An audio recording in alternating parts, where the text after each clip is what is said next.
आप देख सकते हैं रेनेसा के बारे में जो सबसे पहली इंफॉर्मेशन दी गई हो क्या है जी। रेनेसा क्या है? रेनेसा का मतलब होता है रीबर्थ। ध्यान देना, कुछ चीजें बहुत इंपॉर्टेंट है। रेनेसा का मतलब क्या है? कई बार आपके एग्जाम में ये क्वेश्चन भी आ चुका है कि व्हाट डज रेनेसा मीन। ठीक है।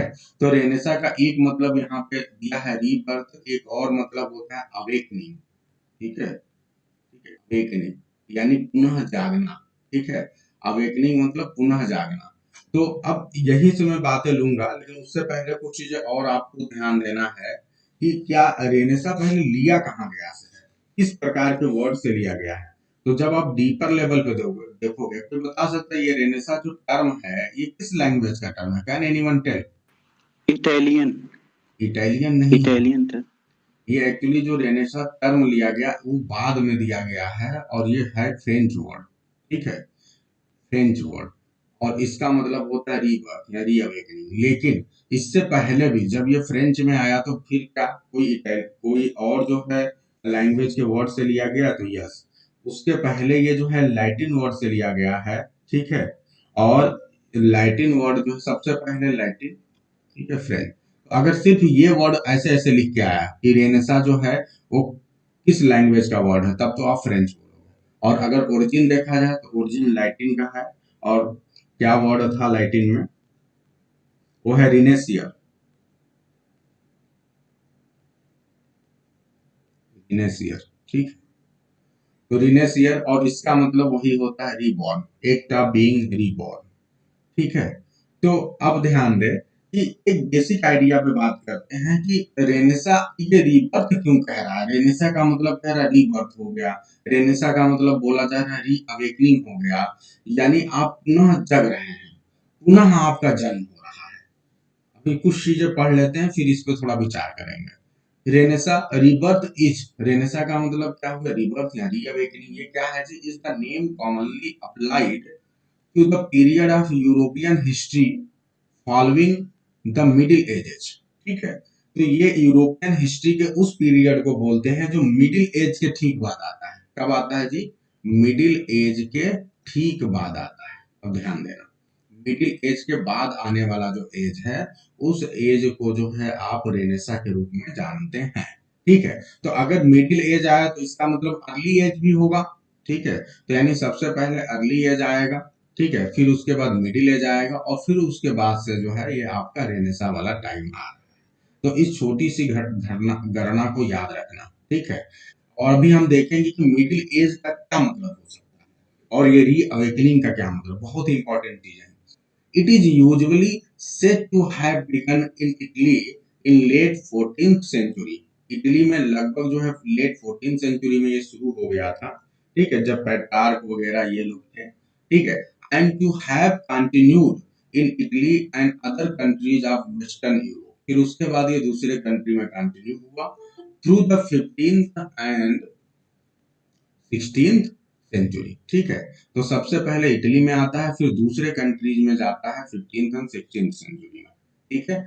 In the period of European arts of painting, sculpture, architecture. ऐसा नहीं कि रेनेसा का मतलब सिर्फ लिटरेचर से है, राइटिंग से है, ये बात कभी मत सोचना। रेनेसा का मतलब हर जगह, चाहे आप पेंटिंग की बात करो, चाहे स्कल्पचर की बात करो, चाहे आप आर्किटेक्चर की बात करो, हर जगह। लिटरेचर के अलावा ये भी तीन चार फील्ड हैं जहां पे रेनेसा जो है आता है। ठीक है। तो reached N eminence not exceeded in any as. और ये कुछ इस तरह से डेवलपमेंट हुआ रेनेसा के समय में, जो जितने भी प्रकार के आर्ट है लिटरेचर के अलावा भी, वो सारे आर्ट जो है एक इमिनेंस लेवल पे पहुंच गए, एक प्रसिद्धि के उस लेवल पे पहुंच गए, not exceeded in any as, जो कि अब किसी भी एज में उसके पहले, ठीक है, अभी तक उतना ज्यादा जो है डेवलपमेंट नहीं हुआ था इन फील्ड्स में। तो ये अपने हाईएस्ट लेवल पे पहुंच गए। ठीक है। प्रसिद्धि के ये जितनी भी आर्ट है, द डेवलपमेंट, ये जो डेवलपमेंट है came late to England, England में काफी लेट हुआ। यानी ये जो रेनेसा आया और रेनेसा के द्वारा जो डेवलपमेंट होना था वो इंग्लैंड में काफी लेट में हुआ, 16th सेंचुरी में। And did not have its flowering until the Elizabeth and Jacobean period. ठीक है। और फुल जो इसकी फ्लावरिंग होती है, तो अपने कहते हैं ना फुल फ्लेज्ड फॉर्म में आना, पूरी तरह से जो ब्लूम किया रेनेसा, वो एलिजाबेथन और जैकोबियन पीरियड में ही किया। ठीक है। और फिर जैकोबियन पीरियड के साथ ही रेनेसा लगभग एंड हो जाता है। सबसे लास्ट में बस एक पर्सन बचता है जिसके अंदर रेनेसा के सारे गुण थे। वो पर्सन जो है वो है आपके जॉन मिल्टन साहब। ठीक है। इस यही वजह है कि इनको डिस्क्राइब किया जाता है जॉन मिल्टन को क्या जी, at the last Renaissance poet. ये बहुत इंपॉर्टेंट फैक्ट है। अगर आपसे पूछा जाए कि who is describe as the last Renaissance poet, तो ये कौन है? John Milton. तो ये आपके एग्जाम के पॉइंट ऑफ व्यू से कुछ फैक्ट मिलते जा रहे हैं जिसे ध्यान देना है। अगर आपसे पूछा जाए कि ये बताओ कि सबसे ज्यादा रेनेसा कब डेवलप हुआ, तो एलिजाबेथन एंड जैकोबियन पीरियड में। इंग्लैंड में कब आया? फुल डेवलपमेंट इसका कब आया? 16th सेंचुरी में आया। तो ये सारे चीजें यहाँ फैक्ट के रूप में है। अब कुछ बातों पे हम बात करते हैं और कुछ पढ़ लेते हैं ताकि आप थोड़ा और आइडिया क्लियर हो, ताकि तब आप बात कर पाए। इतना जो मैंने बताया सभी को क्लियर है? अब और देखते हैं और फिर इसी के साथ रेनेसा टॉपिक को और बढ़िया से समझेंगे। Many attempts have been made, बहुत से अटेम्प्ट मेड किए गए टू डिफाइन रेनेसा, रेनेसा को डिफाइन करने के बहुत प्रयास है। In a brief statement as though a single essence underlay the complex features of the, देखिए, in intellectual and cultural life of a great variety of European countries over the several hundred years। ठीक है।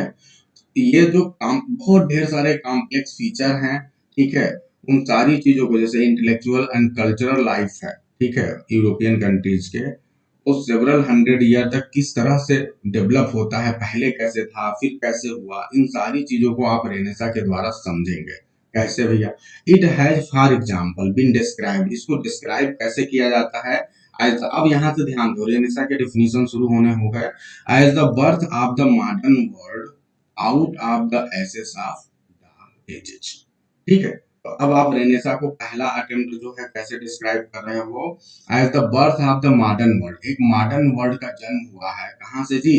Out of the ashes of dark age. यानी ashes of dark age का मतलब कि dark as की एक तरह से समझ लो आप मृत्यु हो गई है, यानी डार्क एज खत्म हो गया और फिर उसके बाद आपका मॉडर्न एज शुरू हुआ है, और यही रेनेसा है। अब ध्यान देते हैं, अभी डार्क एज को भी हम समझेंगे, डार्क एज, मिडिल एज, ये क्या कहना चाह रहा है।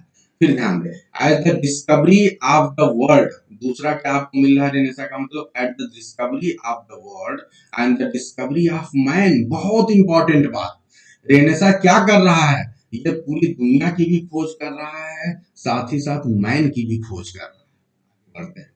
As the era of the emergence of the untrammeled individualism in life, ठीक है, तो एक ऐसा एरा है जो कि हर व्यक्ति के लाइफ में इंडिविजुअलिज्म जो है, खुद की सोच को, इमरजेंस जो कि अनट्रेमल्ड हो, मतलब बिना किसी कट के, ठीक है। तो जब ऐसा इंडिविजुअलिज्म आए कि जहां पे आप फुल विकास कर पाए, हर व्यक्ति अपने लेवल पे फुल डेवलपमेंट की बात सोच सके, तो उसको भी रेनेसा बोलते हैं। ठीक है। आगे देखते हैं, और सिर्फ लाइफ में थॉट, रिलीजन एंड आर्ट, जब हर चीज में व्यक्ति इंडिविजुअली जो है अपना फुल डेवलपमेंट करता है, तो वो रेनेसा की कैटेगरी में आता है। ठीक है।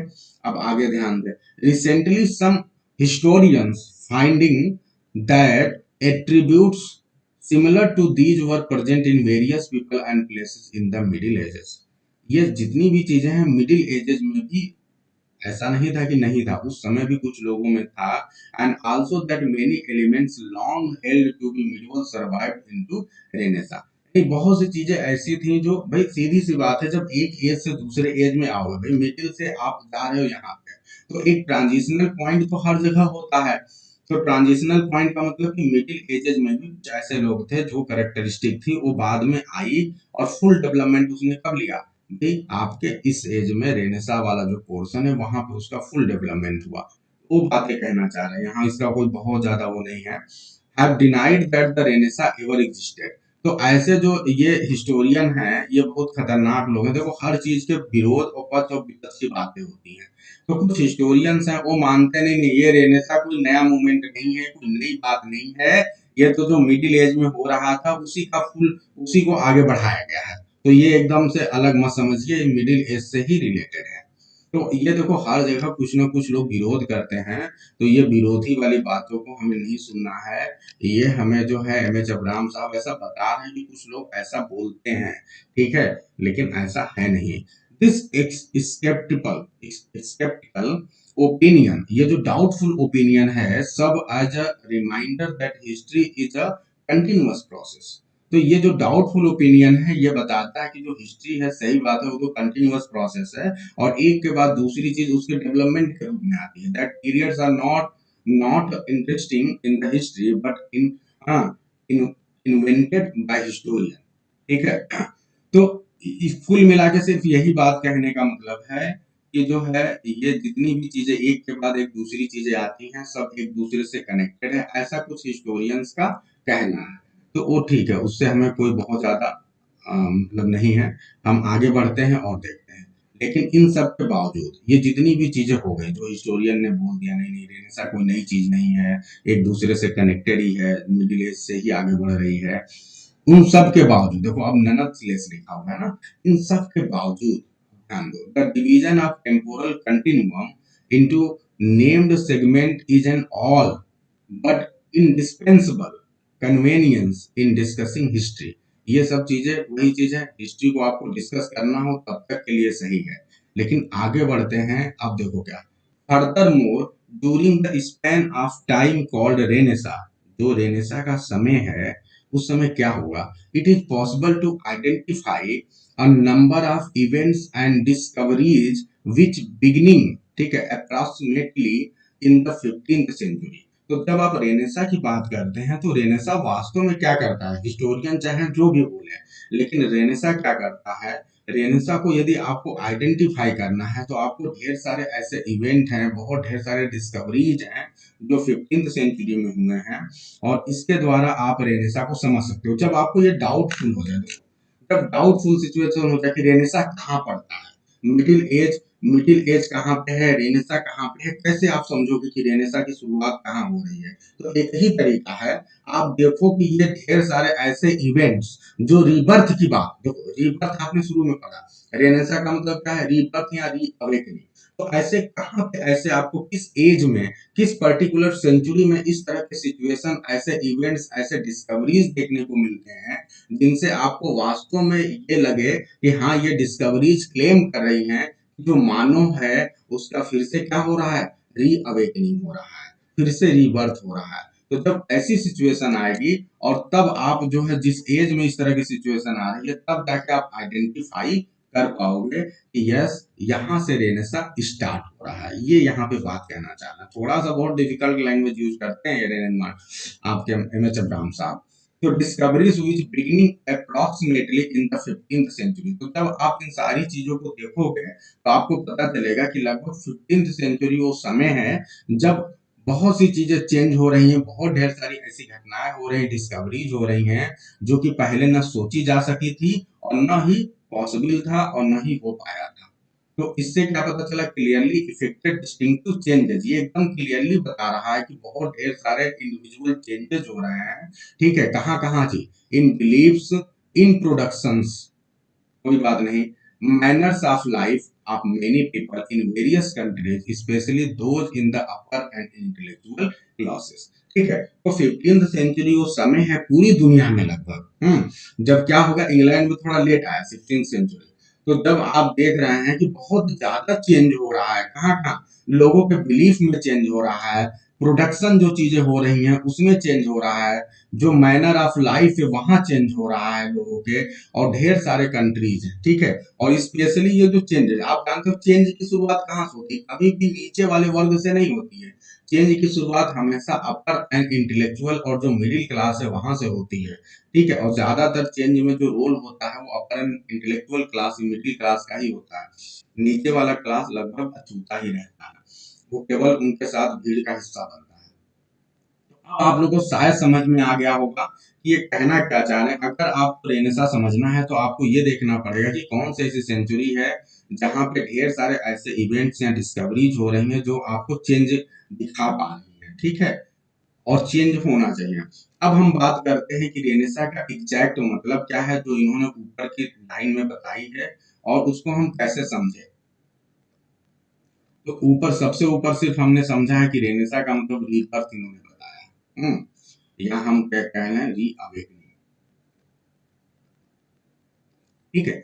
और फिर हमने अभी जो डेफिनेशन यहाँ पे देखी वो क्या देखा जी, birth of the modern world out of the ashes of the dark ages. दूसरा, the discovery of the world and the discovery of man. ठीक है। तीसरा, the era of emergence of untrammelled, ठीक है, individualism in life, thought and religion and art. ये अब मेरे को देखो इन दोनों पॉइंट को कनेक्ट करिए भाई। पहली बात तो ये समझो कि ये डार्क एजेस क्या है। तो डार्क एजेस वो एजेस है जिस एज में जो है ऐसा माना जाता है, बीच का एक समय ऐसा आया था। जैसे आप अगर शुरुआत की बात करो, पूरे यूरोपियन हिस्ट्री की बात करोगे तो आप ग्रीस, ठीक है, उन कंट्रीज को भी लोगे जहाँ पे बहुत डेवलपमेंट हुआ था, शुरुआती दौर आया था। ठीक है। जैसे आप ऑगस्टन एज बोलते हो ना, एक ऐसा ऑगस्टन तो हम लोग 18 सेंचुरी इंग्लैंड में पढ़ते हैं, इंग्लैंड में 18 सेंचुरी को भी हम बोलते हैं ऑगस्टन एज बोला जाता है, कुछ लोग बोलते हैं, या उसी को नियो क्लासिकल एज बोलते हैं। लेकिन रियल में जो नियो क्लासिकल एज आया था वो बहुत पहले आया था, एकदम बिगिनिंग में। ठीक है। जब अगस्टस सीजर का शासन था, ठीक है, तो वो जो बिगिनिंग वाला समय था, जिस समय एक ऐसा टाइम था जब बहुत ज्यादा जो है डेवलपमेंट हुआ था पूरी दुनिया में, उनकी सोच में, ठीक है, हर चीज में, ठीक है, लिटरेचर में। तो ये जो चीजें थी वो बहुत ज्यादा डेवलपमेंट हुआ, लेकिन बीच में एक ऐसा समय आया जब सारा डेवलपमेंट रुक गया। और फिर ये डेवलपमेंट जो है, उसके बाद जब ये पूरा रुक गया, जो बीच वाला समय आया, उसी समय को हम इतिहास में किस नाम से जानते हैं, डार्क एजेस। क्योंकि इस दौरान जो है बस केवल क्या हुआ, एक राज्य दूसरे राज्य से युद्ध करने में लगे रहे, वो इतना बिजी रहे कि उनको लिटरेचर और थॉट, रिलीजन, आर्ट, इन सब चीजों पे ध्यान देने का समय ही नहीं मिला। तो वो जो एज है उसी को बोलते हैं डार्क एजेस, जो ये बीच वाला पीरियड। ठीक है। और इसी पीरियड को क्या बोलते हैं, मिडिल एज। Middle age. ठीक है। और बहुत सही, तो देखो चंचल जी ने कहा ब्लैक डेथ। ठीक है। मतलब इस तरह की बहुत ढेर सारी घटनाएं होती हैं, क्योंकि ब्लैक डेथ की घटना आप सभी को याद है, कौन सा ईयर था, 1382। देख लो आप, सारी चीजें ध्यान रखो। तो मतलब ऐसी बहुत सी चीजें होती हैं, उस समय आप सभी को पता ना, बहुत ऐसी बीमारियां थी जो पैंडेमिक टाइप की थी। जब वो आती थी ना, प्लेग वगैरह, तो पूरा का पूरा मतलब सब साफ हो जाता था, एक से एक दूसरा दूसरा राज्य साफ हो जाता था। तो ये जो एज था बीच वाला ना, वो बहुत ही भयानक एज था। उस दौरान डेवलपमेंट नहीं हो पाता है, एक राज्य दूसरे राज्य से लड़ने में लगे रहते हैं, स्थायित्व तो नहीं रहता है। तो फिर उसके बाद क्या होता है, तो ये जो बीच वाला एज है, इसीलिए इसको मिडिल एज बोला जाता है। फिर उसके बाद जो एज आता है वही है आपका रेनेसा। ठीक है। उसी चीज को अभी आप आगे जाके पढ़ोगे तो आप पाओगे कि ये जो रेनेसा है इसको कहीं ना कहीं आप मॉडर्न एज भी बोल सकते हो। क्यों? क्योंकि अगर सबसे पहले हो गया अर्ली एज, फिर उसके बाद मिडिल, तो मिडिल के बाद जो नई प्रकार का एज आएगा उसे मॉडर्न ही तो बोलेंगे। और जब मॉडर्न बोलेंगे तो मॉडर्न में जो शुरुआती का दौर आएगा वो अर्ली मॉडर्न एज कहलाएगा। तो यही वजह है कि रेनेसा का जो टाइम पीरियड होता है, शुरुआती दौर, उसे अर्ली मॉडर्न एज भी बोलते हैं, वो हम आगे अभी देखेंगे। तो अब आप मुझे ये बताओ कि रेनेसा को कैसे आप रीबर्थ, इतनी बातें मैंने बैकग्राउंड बता दिया है, अब आप बहुत आसानी से एक कॉन्सेप्ट पे जा सकते हैं कि रेनेसा क्यों रीबर्थ या री अवेकनिंग इसे क्यों कहते हैं। क्या कोई व्यक्ति फिर से जन्म लेगा, इस वजह से कहते हैं कि जो नए लोग जन्म लेंगे, तो नए लोग जन्म लेंगे तो उनके पास नए नए विचार आएंगे, नई चीजें आएंगी, इस वजह से रीबर्थ है, हैं? कोई और रीजन है, anyone fast, what may be the possible reasons for calling it, ठीक है, रीबर्थ। टेनेसा का मतलब रीबर्थ है, तो क्यों रीबर्थ है, एनीवन फास्ट।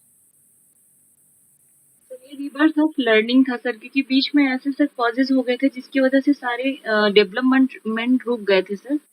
फिर लेकिन जब रेनेसा रेनेसा आया तो फिर से वो सारी चीजें स्टार्ट हो गई, इसलिए इसको रीबर्थ बोलते हैं। Okay, rebirth. और कोई कुछ बता सकता है, anyone? Rebirth in thought, religion and art. ठीक है, बहुत अच्छा। तो बहुत सिंपल वे में समझना है कि रीबर्थ इसीलिए हुआ क्योंकि जो उसके पहले मानव था, देखो आप ध्यान दो, जब तक आप अपनी चीज को समझ नहीं पाते हो, आप जान नहीं पाते हो, अपने आप को ओपन नहीं कर पाते हो, तब तक क्या है, आप एक तरह से डार्क एज में ही हो। कोई एक स्टूडेंट है तब तक वो ये अपने अंदर एक भावना जागृत नहीं कर ले कि नहीं मैं एक कंपटीशन को निकालूंगा, मैं पीजीटी बन जाऊंगा, मैं टीजीटी बन जाऊंगा, मैं असिस्टेंट प्रोफेसर बन जाऊंगा। जब तक उसके अंदर ये भावना जब तक नहीं आई तब तक वो नहीं बन सकता। तो सबसे पहले तो ये भावना आना बहुत ज्यादा जरूरी है। और ऐसी भावनाएं कब आती हैं, जब और लोग इस तरह के और भी सिचुएशन ऐसे ऐसे चीजें जनरेट होनी चाहती हैं, ऐसी ऐसी घटनाएं होती जाती हैं कि वो घटनाएं आपको मजबूर कर देती हैं ऐसा सोचने पे। प्रॉब्लम ये था कि ये जो मनुष्य है ना, ये मिडिल एज में अपने अस्तित्व को ही नहीं जानता था कि वो है क्या। वो धर्म की जंजीरों में बंधा हुआ था, उसके जो थॉट्स थे उसको बांध दिए गए थे। जो पृष्ठ थे, जो धर्म था ना, धर्म को क्या चाहिए, ब्लाइंड फॉलोअर चाहिए। तो धर्म ने कहा कि ऐसी ऐसी चीजें, ऐसे ऐसे कॉन्सेप्ट ला दो कि मानव सोच ही ना पाए, ये जो साइकिल्स हैं इनको तोड़ ही ना पाए। और यही वजह है कि ये एज डार्क एज कहलाता है। कैसे कैसे बिलीव थे आप सभी को पता है। ऐसा कहा जाता था कि समुद्र की यात्राएं करना धर्म के खिलाफ है। धर्म ने बोल दिया था कि कोई समुद्र की यात्राएं नहीं कर सकता। अगर आप समुद्र की यात्रा करनी है, इसका मतलब आपने धर्म भ्रष्ट कर लिया। और यही वजह था कि मिडिल एज में कोई भी वाइज का आपको जिक्र तक नहीं मिलता है, कोई समुद्री यात्रा नहीं होती है डार्क एज के दौरान।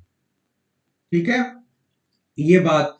अब क्या हुआ कि अब एक सबसे पहली बात, समुद्री यात्रा आप नहीं कर रहे हो तो समुद्री यात्रा नहीं करोगे, कहीं जाओगे नहीं तो नया चीज कैसे जानोगे, नई चीज कैसे खोजोगे।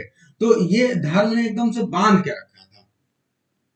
दूसरा क्या था, धर्म ऐसी ऐसी चीजें आपके ऊपर लगाए हुआ था कि आप बिल्कुल अपने आप को उससे बाहर ही नहीं निकाल पा रहे थे। अभी आप आगे पढ़ोगे कि किस तरह आप देखोगे कि उसके पहले क्या था। ऐसा माना जाता था मिडिल एजेस में कि जो गैलीली जो अर्थ है ना, अर्थ सेंटर में है। अर्थ को आप सभी को पता है, गॉड का जो है, गॉडेस का वो दिया गया था उपमा।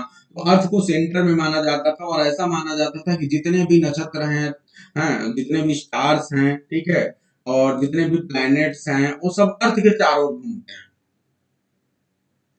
तो ऐसी ऐसी चीजें ला दी गई थी कि आप जो है उस बाउंड्री में फंसे हुए थे। लेकिन फिर उसके बाद क्या हुआ, डेवलपमेंट होता है, गैलीलियो आते हैं, वो कहते हैं भैया नहीं, ये सब तो काल्पनिक आते हैं, कहते हैं गलत बात है। अर्थ सेंटर में नहीं है बल्कि सन सेंटर में है और अर्थ उसके चारों ओर घूमता है। और जैसा उन्होंने कहा बस तुरंत उनको, उस समय धर्म इतना ज्यादा कठोर था कि जो कोई बोलता था, अगर एक भी शब्द अगेंस्ट में आपने बोल दिया तो तुरंत आपको क्या किया जाता था, फांसी पे लटका दिया जाता था। ऐसी ऐसी सजा दी जाती थी कि आप सोच नहीं सकते। कापरनिकस को तुरंत जला दिया गया था, बर्न टू डेथ, तब तक जलाओ जब तक कि मर ना जाए। तो ये जो चीजें थी, इन लोगों ने लोगों के बीच में एक डर बना रखा था और साथ ही साथ लोगों का विश्वास था नहीं नहीं सब कुछ सही है। तो मनुष्य अपनी सीमाओं को नहीं जानता था।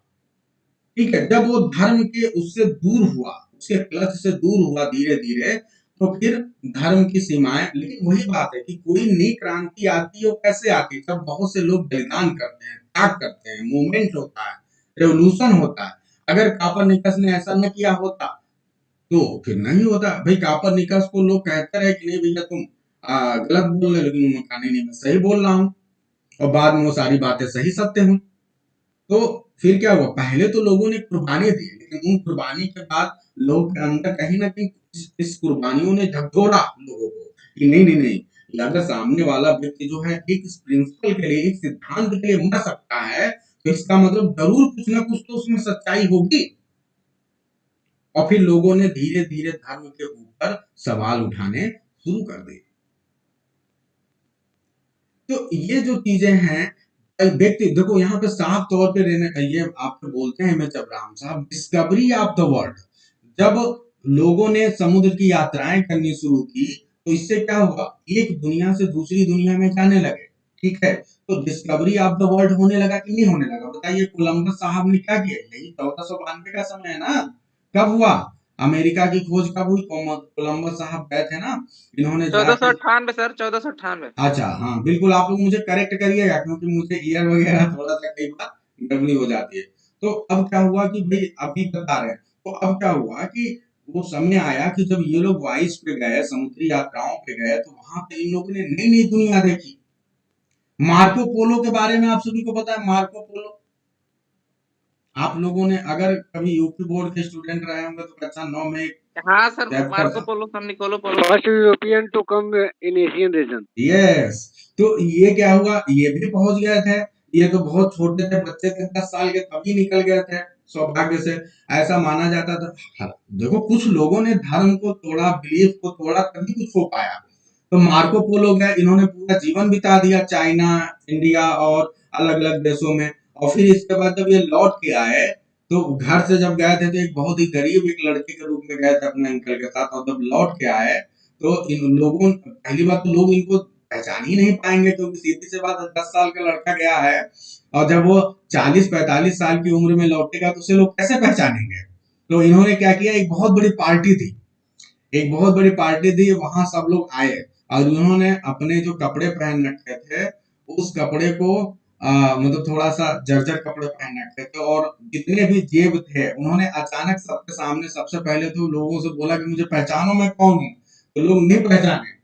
तो इन्होंने कहा कि देखो मैं मार्को पोलो हूँ और मैं दुनिया की सैर करने निकला था, और देखो मैं कितना ज्यादा जो है वहां से अमीर होके आया हूँ। तो लोग कहे अरे ये सब फालतू बातें हैं।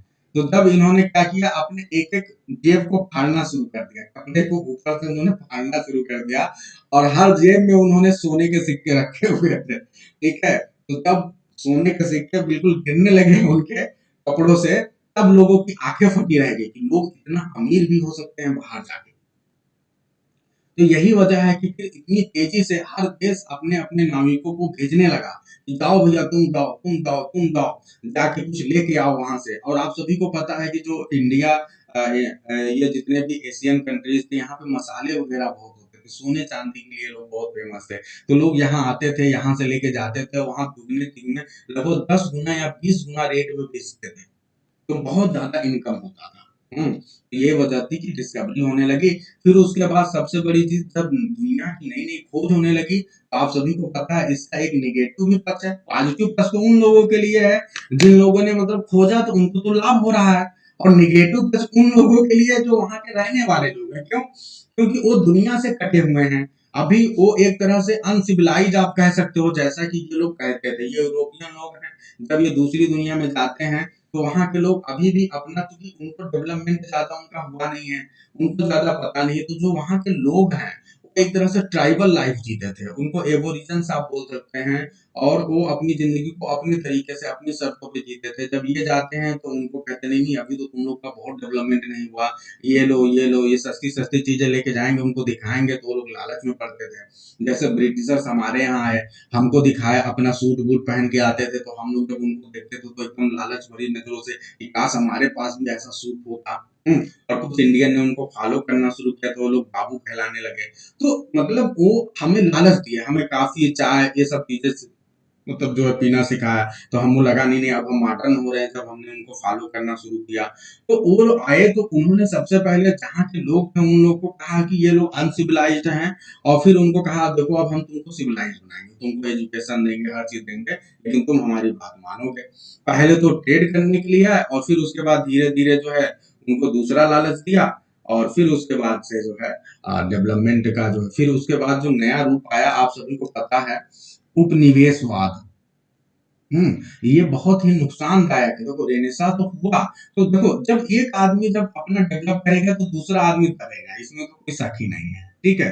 तो अगर आप यूरोपियन कंट्रीज के पॉइंट ऑफ व्यू से देखो तो डिस्कवरी ऑफ वर्ल्ड बहुत बढ़िया चीज है उनके लिए, लेकिन यदि आप उन कंट्रीज के पॉइंट ऑफ व्यू से देखो कि जिनके वहां वो गए हैं, तो उनके लिए कहीं ना कहीं ये दिक्कत वाली बात थी, क्योंकि इसी से कोलोनियलिज्म की शुरुआत होती है, यानी उपनिवेशवाद। कि ये जब उस देशों में गए तो इन्होंने अपनी कॉलोनी बनाना शुरू कर दी। क्या बनाना शुरू कर दिया? कॉलोनी बनाना शुरू कर दिया। तो इस तरह लगभग हर देश के अपने-अपने कॉलोनी हो गए। अब ये क्या करते थे, उस कॉलोनी के लोगों का एक्सप्लॉइटेशन करते थे, वहाँ से ये लोग पैसे इकट्ठा करते थे, वहाँ के सामान इकट्ठा करते थे और यहाँ लाते थे कच्चा माल और उसको फिर बना के लेके उन्हीं कंट्री के लोगों को महँगे दामों पे बेचते थे। वहाँ के ट्रेड को, हर चीज़ को नष्ट करना शुरू कर दिया और अपना डेवलपमेंट शुरू कर दिया। आप सभी को पता है ना, गांधी जी ने स्वदेशी आंदोलन क्यों चलाया? क्योंकि अपने देश के जो रोजगार थे वो एकदम से खत्म होने लगे। हम लोग एकदम बर्बादी की कैटेगरी में पहुंच गए। ठीक है, लोग भूखों मरने लगे क्योंकि जो ब्रिटेन हमारे यहाँ से कच्चे माल ले जाके वो बना के लाते थे, सस्ते दामों पे हमारे यहाँ बेचते थे, तो हमारे उद्योग धंधे बंद होने लगे, उनको लाभ हो रहा था। लेकिन हमारे तो लोग अब क्या करें, उनको जॉब कहाँ से मिलेगा? तो इस तरह से इन लोगों ने पहले देश की अर्थव्यवस्था को बर्बाद किया। ठीक है, पहले लोग मतलब हर तरह से कॉलोनी बनाने का मतलब कि कई तरीके से इन्होंने बर्बाद कर दिया। तो इस तरह से एक्सप्लॉइटेशन भी बहुत ज्यादा हुआ। अभी आप आगे इसके ढेर सारे एग्जाम्पल देखोगे। अगर आप सभी को टेम्पेस्ट याद हो, टेम्पेस्ट इसका बहुत बड़ा एग्जाम्पल है। जो टेम्पेस्ट प्ले लिखा गया, अचानक थोड़े ना लिखा गया, ऐसी चीजें हो रही हैं कि किस तरह एक पर्सन जाता है जो अपने आप को सिविलाइज मानता है, बेहतर मानता है, और दूसरे देश में जाएगा, वहां की कंट्री को, वहां को पूरी तरह से वहां के लोगों के ऊपर क्या करेगा जी, अपना प्रभाव बनाएगा और वहां जाके राजा बन जाएगा। वहां के जो लोग हैं वो उसके नीचे हो जाएंगे। ठीक है, जैसा कि आप कैलिबन वगैरह का एग्जाम्पल देखो। कैलिबन वास्तव में रियल रूप में देखा जाए तो जो आइलैंड है टेम्पेस्ट में, उसका राजा किसको होना चाहिए? कैलिबन का, कैलिबन को होना चाहिए। लेकिन ये जाते हैं प्रास्पेरो और कैलिबन को बंदी बना लेते हैं, उसकी माता को मार देते हैं और इस तरह से अब ये वहां के ऑल इन ऑल हो जाते हैं।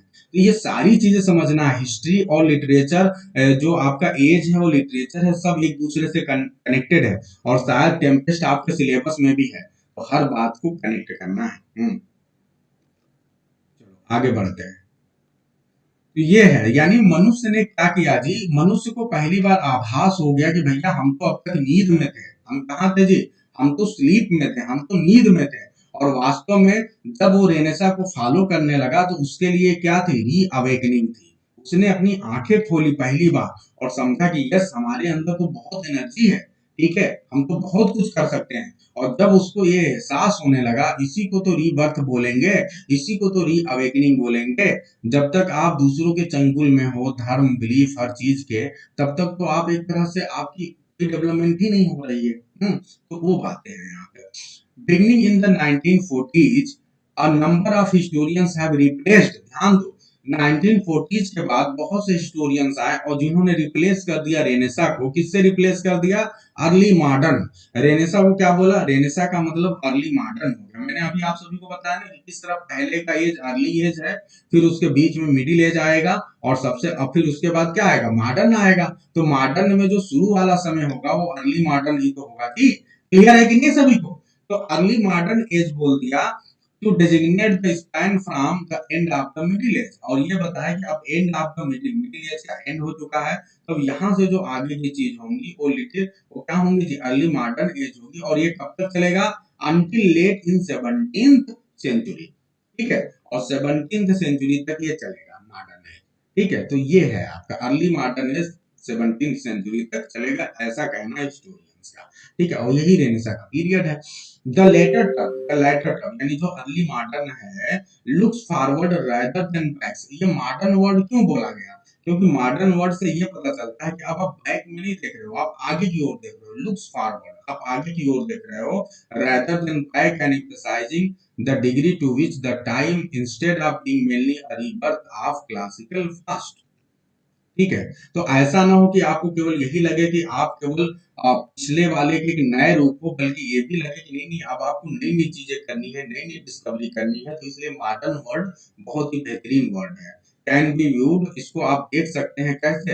इन इट्स इनोवेशंस, कि मॉडर्न वर्ड जो है एक तरह से इनोवेशन को लेके आएगा, नए इंटेलेक्चुअल विचारधाराओं को लेके आएगा। ठीक है, और ये कहीं ना कहीं जो अभी प्रेजेंट में चल रहा है उसके प्रिकर्सर के रूप में आप देख सकते हैं रेनेसा को। तो अभी आप देख सकते हैं ना कि साइंस कितना डेवलपमेंट कर चुका है, इंटेलेक्चुअल लेवल पे आप बहुत फिलोसफर आ चुके हैं, बहुत डेवलपमेंट हो चुका है। तो कहीं ना कहीं उन सारी चीजों को जो है आप रेनेसा से कनेक्ट कर सकते हैं, ये कहने की बात हो रही है। इसी वजह से आप इसको अर्ली मॉडर्न एज बोलो तो ज्यादा बेहतर होगा। और इस पे एक बुक भी लिखा गया है, लीनियस मार्कस साहब ने एक बुक लिखा है जिसका नाम है रेनेसा, ठीक है, अर्ली मॉडर्न स्टडीज, ठीक है, in the drawing the boundaries, ठीक है। तो ये है, ये इसको जो है एडिट बाद में स्टीफन ग्रेनब्लेट एंड गाइल्स करने किया। तो ध्यान रखना, ये जो है कुछ बुक्स भी ऐसे, देखो जब भी एम एच अब्राहम की बात करते हैं तो ये हवा में बात नहीं करते हैं, ये कुछ बुक्स होती हैं उनका भी एग्जाम्पल लेते हैं, वहीं से रेफरेंस लेके आपको बात करते हैं। तो जब इस बुक को इन्होंने पढ़ा होगा तो यहाँ से जो मेन पॉइंट उनको नजर आया उन्होंने यहाँ पे दे दिया, ठीक है।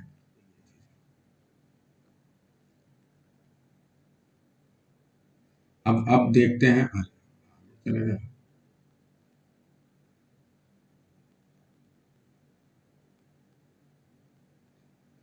अब देखते हैं भी रेनेसा में क्या क्या इनोवेशन होता है, कैसे होता है। The innovations during this period, देखिए ये एक बात मैं बताऊं कि क्लास बहुत इंपॉर्टेंट है और थोड़ा डिफिकल्ट है, इसमें कोई शक नहीं है। या तो आप रेनन मार्टिन ना पढ़ो अगर आपको दिमाग को अपने हिलाना नहीं है, ठीक है, आपको वही आसान वाली जिंदगी जीनी है, आसान वाली लैंग्वेज पढ़नी है, जिसमें एकदम आसान भाषा में लिखा रहता है लेकिन उससे भला नहीं होने वाला है बहुत, तो ठीक है आप उन बुक को पढ़ सकते हैं। लेकिन यदि डिफिकल्ट चीजें पढ़ते हैं तो फिर आपको पेशेंस रखना पड़ेगा। एम एच अब्राहम नहीं, एम एच अब्राम्स, ठीक है, एम एच अब्राम्स होता है, आप लोग स्पेलिंग हमेशा मिस्टेक करते हैं, आप बुक में देखना अब्राम्स लिखा रहता है, ठीक है, अब्राम्स।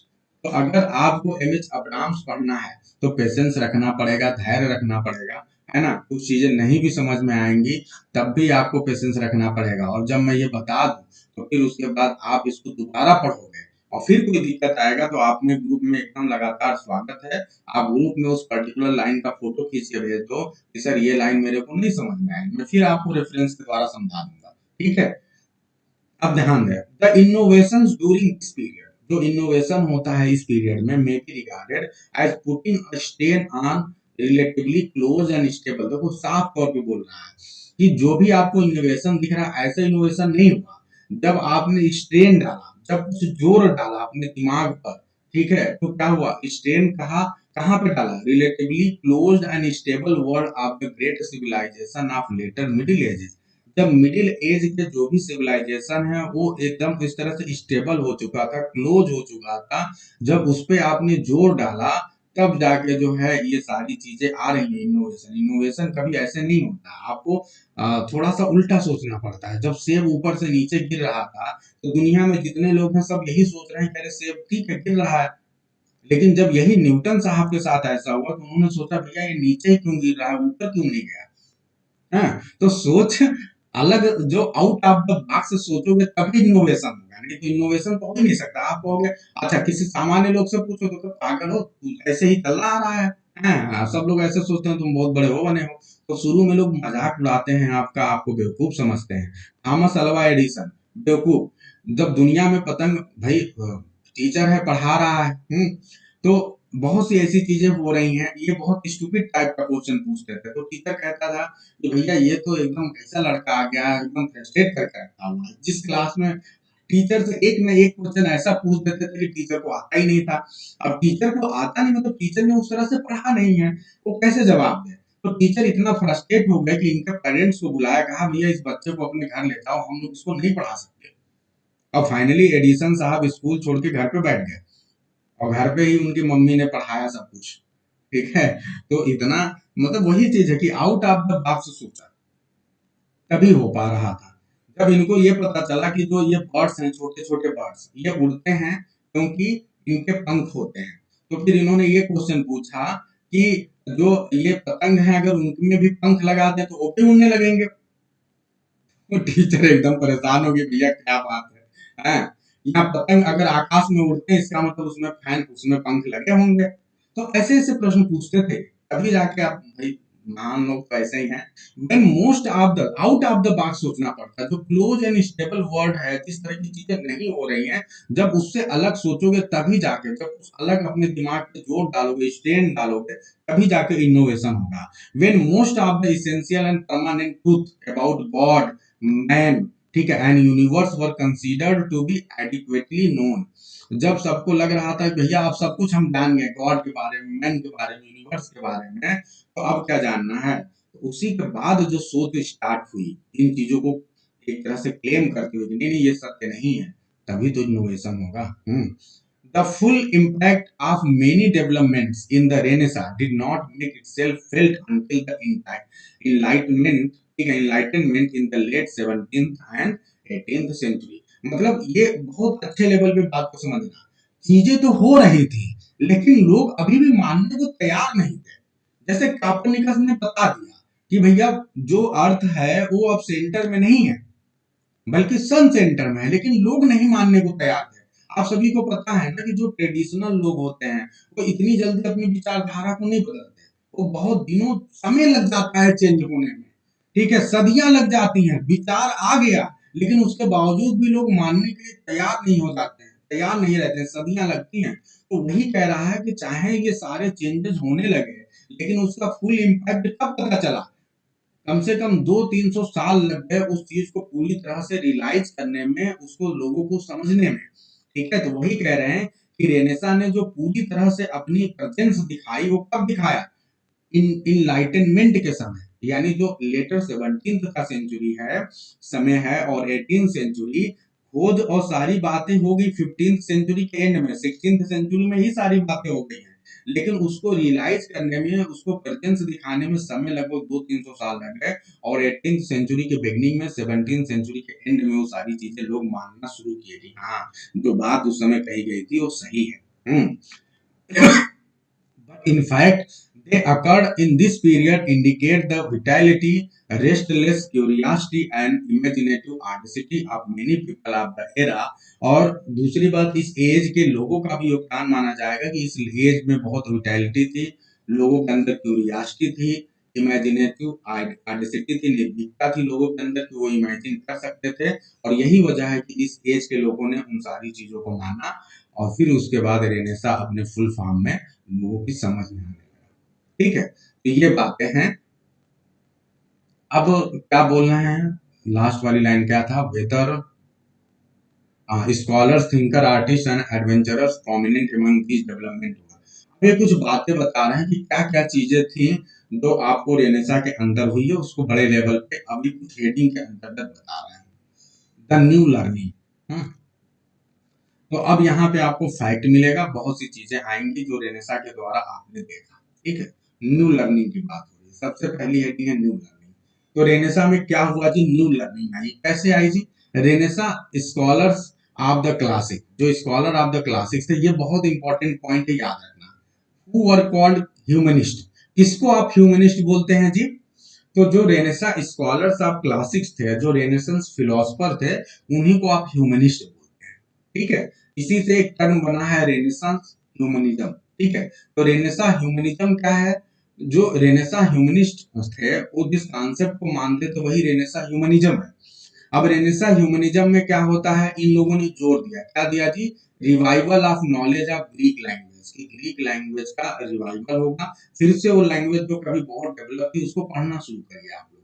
फिर क्या हो गया, discovered and disseminated a great number of Greek manuscript. ठीक है, तो इस तरह से बहुत से ग्रीक मैन्युस्क्रिप्ट खोजे गए और उन्हें लोगों तक फैलाया गया, पहुंचाया गया, लोगों ने पढ़ना शुरू किया। And added considerably to number of Roman authors and works which had been known during the Middle Ages। और बहुत से जो रोमन आथर्स वगैरह थे उन लोग के वर्क जो है ऐड किए गए, जो कि नोन थे लेकिन वो नहीं मिल पाए गए, उनके बारे में बहुत ज्यादा जानकारी नहीं हो पाई, तो उनको फिर से रिसर्च किया गया, उनको फिर से ऐड किया गया ताकि नए लोग उनको जाने, पढ़ें और सीखें।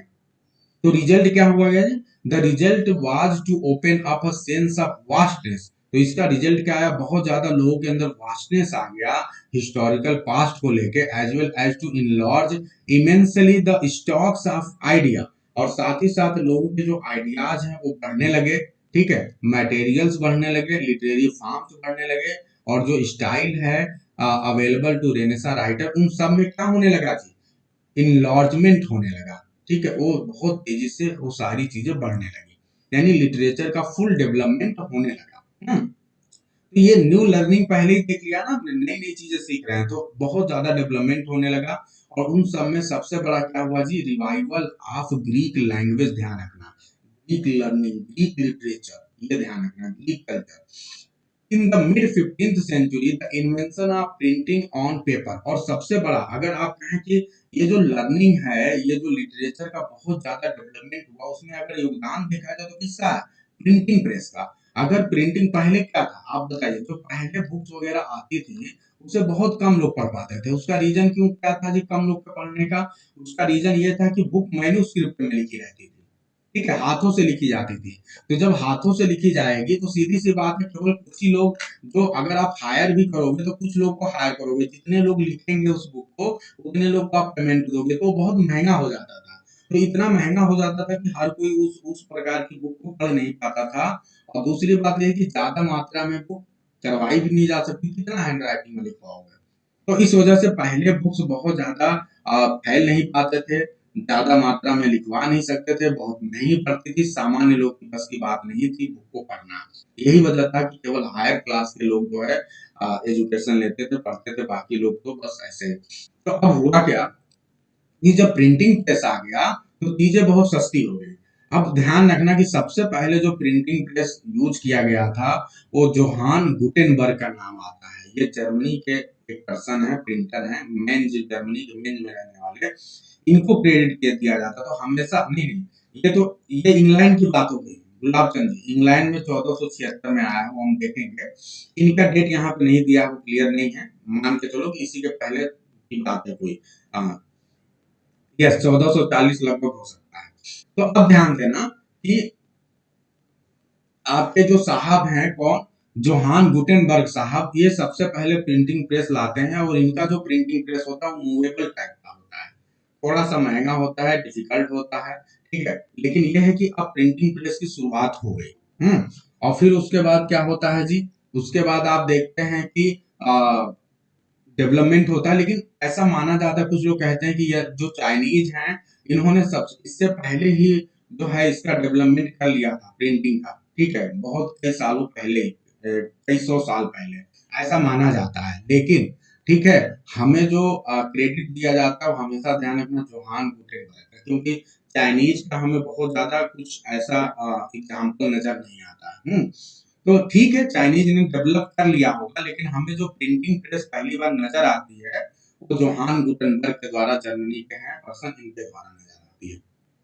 अब क्या हुआ, इससे क्या हुआ जी, इन्होंने बहुत से क्या किया, बुक्स बनाए फॉर द फर्स्ट टाइम, जो कि बहुत ही चीप था और बहुत ज्यादा मात्रा में उसको आप प्रिंट कर पाए, ठीक है। तो इससे क्या हुआ, बहुत ढेर सारे पब्लिकेशन आ गए, floods of publication, ancient and modern, पुराने और नए, poured फ्रॉम द प्लेसेस, ठीक है, of Europe to satisfy the demand of the expanding population who had learn to read. तो अब धीरे धीरे बहुत से लोगों ने पढ़ना सीख लिया था। तो जब लोगों ने देखो, रेनेसा के आने से लोगों ने पढ़ना लिखना सीखना शुरू कर दिया।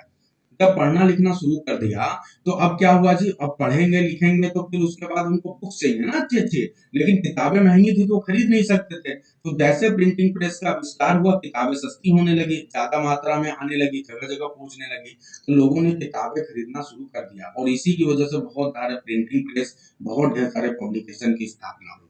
तो अचानक बाढ़ सी आ गई, लोगों ने पढ़ना लिखना शुरू कर दिया। अब आगे ध्यान दे, इससे क्या हुआ, the rapidity and range of the spread of ideas. अब जब आप पढ़ोगे तो आपके अंदर आइडिया आएगा ना, जब पढ़ोगे लिखोगे नहीं तो आइडिया कैसे आएगा। अब आप ये बताओ मेरे साथ, जब आप मेरे साथ आप जब एमएच अब्राहम्स को पढ़ रहे हो तभी तो आपके अंदर एमएच अब्राहम्स की जो बातें कही गई हैं वो आपके सामने निकल के आ रही हैं, आप सोच पा रहे हो। और जब आप पढ़ते ही नहीं तो सोच कैसे पाते।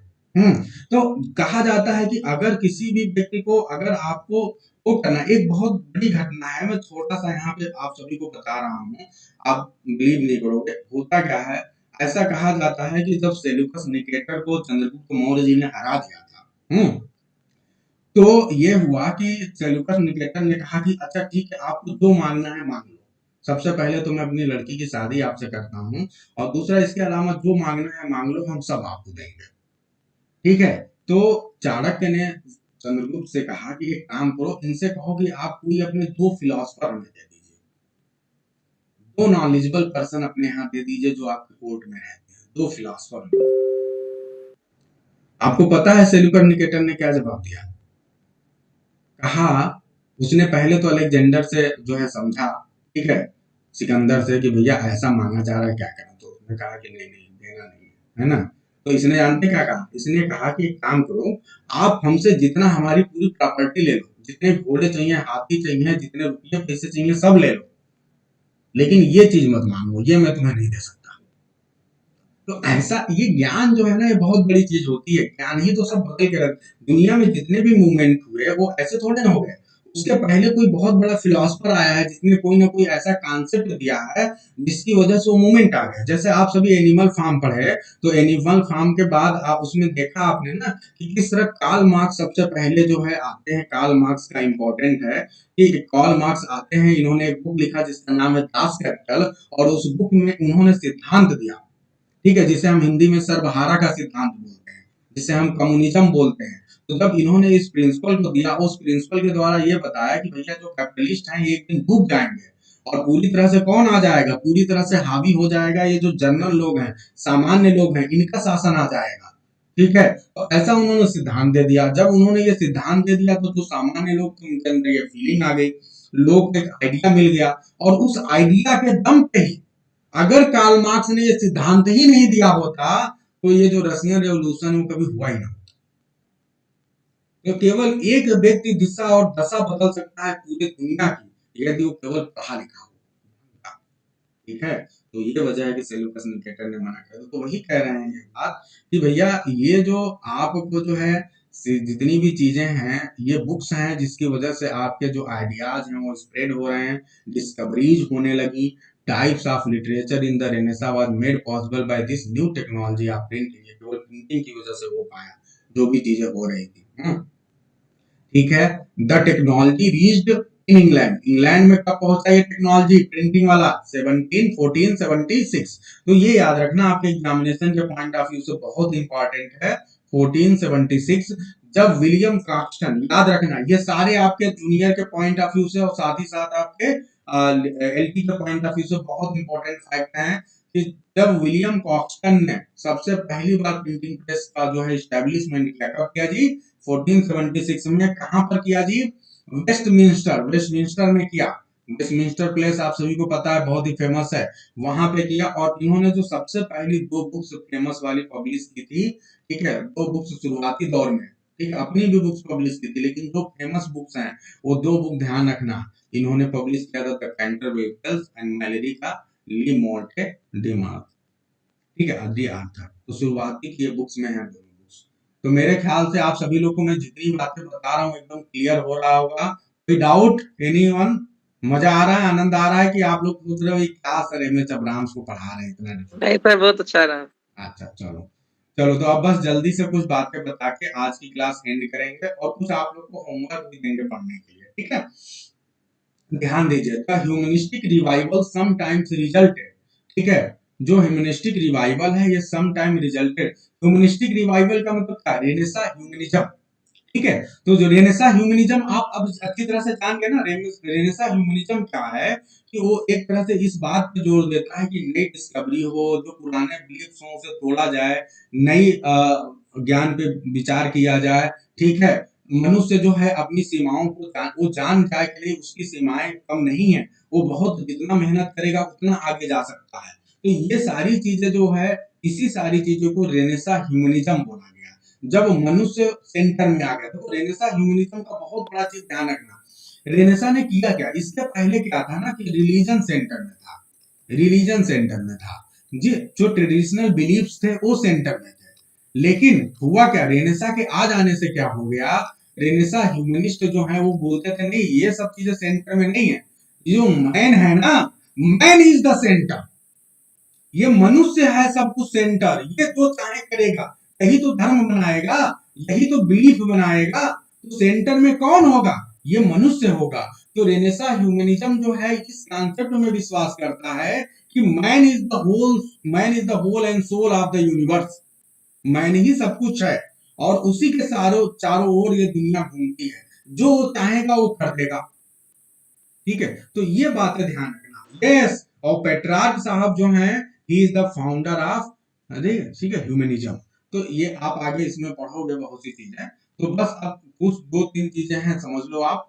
तो ये जो स्कॉलरशिप ह्यूमनिस्टिक रिवाइवल की बात हो रही है, इसमें कुछ बुक्स का योगदान है, कुछ राइटर हैं, जैसे एक राइटर है इरेस्मस, ये बहुत अच्छे राइटर हैं, हाँ, ह्यूमनिज्म के, इनका नाम याद रखना। और एक दूसरे राइटर हैं जिनका नाम है बाल्सरे, ठीक है, कैस्टिगोलियोन, ये अजीब सा नाम है। और इनका एक बुक था जिसका नाम है कार्टेगिनो, इसका पूरी तरह से द कोटियर, अगर आप ट्रांसलेशन देखें। तो ये दोनों राइटर बहुत ही इम्पोर्टेंट हैं। इनके इस बुक का नाम इन्होंने बहुत ही बताया है। ठीक है, आप लोग जिसको जाना है जाइए, बस मैं 1 मिनट में एंड ही कर रहा हूँ, आप चाहो तो 2 मिनट बस रुक सकते हो। तो इन्होंने एक बुक निकाला जिसका नाम है द कोटियर, ठीक है, और ये कब पब्लिश हुआ था? 1528 में। इस बुक का बहुत ही इम्पोर्टेंट है, इम्पोर्टेंस है, ठीक है। तो आप इन सारी चीजों को पढ़ेंगे, ठीक है, बहुत ज्यादा दिक्कत की बात नहीं है। तो आप एक बार रीड कर लीजिए। देखिए एग्जाम में जो चीजें आती हैं वो लगभग मैंने सारी चीजें बता दी हैं। ठीक है, बहुत सही विनीता ने बताया। ठीक है, अब ध्यान दे, यहाँ पे जो चीजें आप पढ़ोगे, आप सभी से एक काम है, रिक्वेस्ट है कि प्लीज आप लोग पढ़ लेना। अब हम अगले दिन एक नया चैप्टर शुरू करेंगे। यदि आप में से किसी को कोई डाउट होगा तो आप हमसे पूछ सकते हो। रेनेसा लगभग हमने कंप्लीट कर लिया है। इसके बाद ये देखो रिफॉर्मेशन चल रहा है। रिफॉर्मेशन के बारे में हमने कल ही आपको बहुत ज्यादा डिटेल बता दिया था। वही सारी चीजें फिर से यहाँ पे दी गई है, जैसे रिफॉर्मेशन, फिर मार्टिन लूथर का नाम दिया गया है, ये किसके द्वारा लेड किया गया था? मार्टिन लूथर के द्वारा। ये एक तरह से अटैक कहाँ था? Very foundation of the institutionalism of the Roman Catholic church, जो रोमन कैथोलिक चर्च है उस पे कहीं ना कहीं अटैक था। ठीक है, तो वो सारी चीजें हैं। तो आप जब इसको पढ़ोगे तो एकदम क्लियर हो जाएगा। जो हमने बातें बताई हैं वही चीजें यहाँ पे लिखी गई, बस आपको थोड़ा सा पढ़ना है। और देखिए मैंने आपको हेनरी VIII की बात बताई थी ना कि किस तरह से हेनरी VIII जो है, although England officially broke with the Catholic church, Catholic church England ने पूरी तरह से ब्रोक कब कर दिया? In the reign of Henry VIII, मैं कल ही बता चुका हूँ, उनके समय में। और इंग्लैंड में एक नया रिलीजन आया, एस्टेब्लिशमेंट हुआ, और जो नया चर्च बना उसको बोला गया एंग्लिकन चर्च। इन्होंने सारे कैथोलिक चर्चेस को तुड़वा दिया और जो नया चर्च बना उसे क्या बोला गया? Anglican church. ठीक है, और इसका हेड कौन था? इसका हेड मोनार्क था, जो राजा था वो था। ठीक है, तो बस सारी चीजें आप पढ़ चुके हैं। फिर जब आगे आप देखेंगे न्यू डिस्कवरी, तो मैंने जैसे बताया था क्रिस्टोफर कोलंबस, ठीक है, तो कोलंबस साहब ने नई नई चीजें खोज की 1492 में, तो सारी चीजें आती हैं वो आप पढ़ेंगे। जो मैंने आपको शेक्सपियर का एग्जाम्पल बताया, देखिए शेक्सपियर का टेम्पेस्ट का एग्जाम्पल दिया हुआ है। तो आप ये कॉलोनी वगैरह का कॉन्सेप्ट देखते हैं ना, वो सब यहीं से आया है। इसीलिए शेक्सपियर के टेम्पेस्ट को आज मॉडर्न सेंस में पढ़ा जाता है, क्योंकि जब शेक्सपियर ने उस समय लिखा था तो इतने बड़े लेवल पे वो नहीं सोचे थे। लेकिन यस, आप शेक्सपियर के यदि टेम्पेस्ट प्ले को पढ़ेंगे तो सारी चीजें आज आपको जो कोलोनियलिज्म का कॉन्सेप्ट वहां से एकदम मैच करता हुआ दिखेगा। तो एकदम सही है। तो इसीलिए शेक्सपियर के टेम्पेस्ट को आज नए पर्सपेक्टिव में हम पढ़ते हैं। ठीक है, तो शेक्सपियर देखो सब कुछ दिया है, प्रास्पेरो, ठीक है, प्रास्पेरो उसके प्रोटैगोनिस्ट हैं। तो केवल बेसिक बेसिक चीजें यहाँ पे आप ध्यान दे लोगे ना, तो एम एच अब्राहम्स बहुत से वर्क का नाम ले लेते हैं और आपको बता देते हैं। तो बस आपको ध्यान देना है, एग्जाम में आप ऐसे करके आओगे, जाओगे। फिर देखो, अब जो और फैक्ट मैं बता रहा हूँ कि 1543 में कापरनिकस साहब ने ये बताया कि भैया नया कॉन्सेप्ट क्या है? वो ये है कि जो आपका ऑब्जर्वेशन इन्होंने क्या किया कि कैसे हेवनली बॉडीज मूव करती हैं, ठीक है, और उसमें उन्होंने ये बताया, क्या सिस्टम बताया कि सेंटर क्या है? जो सेंटर है वो सन है, न कि अर्थ है। ठीक है, उन्होंने ये बताया कि सेंटर सन है न कि अर्थ है, and in which the earth is not stationary. Earth पहले ये माना गया कि एक जगह स्थिर रहता है, लेकिन उन्होंने कहा नहीं, अर्थ अब एक जगह स्थिर नहीं रहता है, सन एक जगह स्थिर रहता है, और जो अर्थ है और जो दूसरे प्लेनेट हैं वो इसके चारों ओर घूमते हैं। देखो मैं सारी चीजें आपको मेजर चीजें हाईलाइट करता जा रहा हूँ। अच्छा, दूसरी बात ये है कि जो जो पहले के सिद्धांत थे, जो क्रिश्चियन मिडवल सिद्धांत थे, उनको बोलते थे टॉलमिक, पी साइलेंट है, टॉलमिक सिद्धांत में क्या होता था कि जो अर्थ है वो सेंटर में है। दूसरी बात ये हेवन, आप लोगों ने हेवन और हेल का कॉन्सेप्ट, ये सब टॉलमिक सिद्धांत है। ये मानते थे कि अर्थ के पास जो डिफरेंट स्फीयर्स हैं वहां पे कहीं पे हेवन है, और हेल जो है वो बिल्कुल मिडिल ऑफ द अर्थ है, एकदम बीचों बीच में। जब आप पृथ्वी के अंदर घुसोगे सरफेस से, एकदम नीचे नहीं कहा जाता है कि हमारे नीचे हेल है और ऊपर जो है क्या है, हेवन है। तो ये कॉन्सेप्ट टॉलमिक सिद्धांत था और इसी सारे कॉन्सेप्ट को बाद में लोगों ने यूज भी किया है। यहाँ तक कि मिल्टन ने पैराडाइज लॉस्ट में इसी सिद्धांत को माना है। दांते साहब ने जो है इन्फर्नो में हेल के कॉन्सेप्ट को इसी सिद्धांत में बताया है, और मिल्टन साहब ने जब पैराडाइज और हेवन की बात की तो इसी सिद्धांत के अनुसार किया है।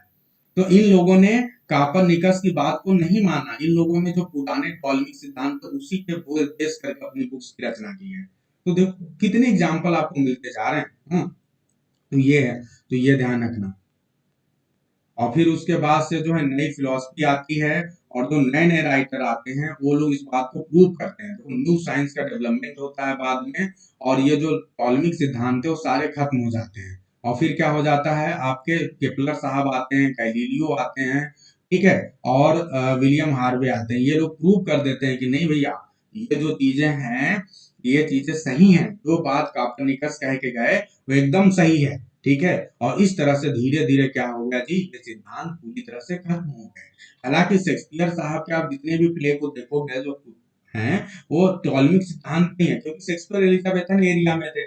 अब ध्यान रखना, एलिजाबेथन एरा में जैसे मैंने कहा ना, शुरू में ही बताया कि जैसे जो न्यू चेंजेज आते हैं उसको तुरंत अपनाया नहीं जाता है, और राइटर तो तुरंत अपनाते नहीं। जो लिटरेचर वाले हैं वो थोड़ा समय लेते हैं। उनको लगता है कि अगर मैंने बुक लिखा और जो अभी विद्रोही विचारधारा, अगर उस पर मैंने सिद्धांत को मान के कोई बुक लिख दिया तो हमारी बुक तुरंत क्या हो जाएगी, बहुत ज्यादा उसमें असंघर्ष हो जाएगा, और फिर वो पब्लिश ही नहीं हो पाएगी, या फिर उसे लोग पढ़ेंगे नहीं।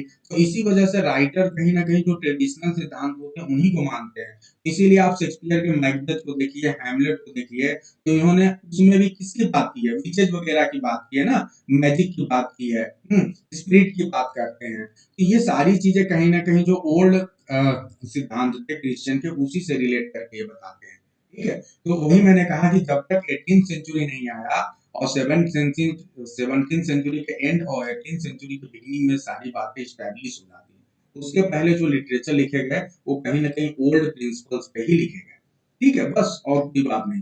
तो इस तरह से आप देखिए तो लगभग जो है हमने सारी बातें खत्म कर ली हैं।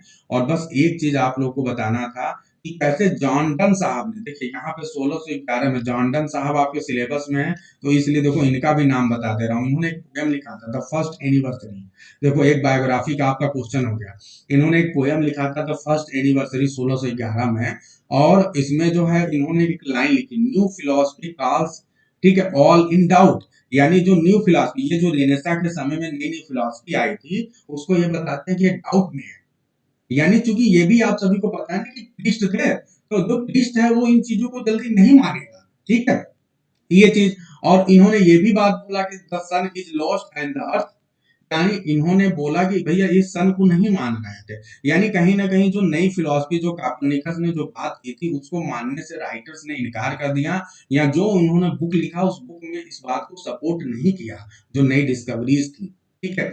मिल्टन साहब ने पैराडाइज लॉस्ट में भी यही चीज बोला, ठीक है। तो इन्होंने कहीं ना कहीं जो टॉलमी साहब है उन्हीं के सिद्धांतों को माना। तो मेरे ख्याल से सारी बात आप लोग को एकदम क्लियर हो रही होगी।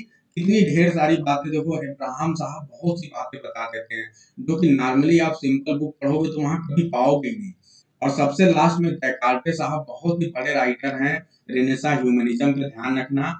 इनको रेने डेकार्टे, फ्रेंच फिलोसफर हैं रेने डेकार्टे, इनका नाम याद रखना, ठीक है। रेनेसा ह्यूमनिज्म के बहुत बड़े फिलोसफर हैं। इन्होंने एक लाइन बोली थी, give me the extension and motion I will construct the universe. बहुत बड़ी बात बोल रहे हैं।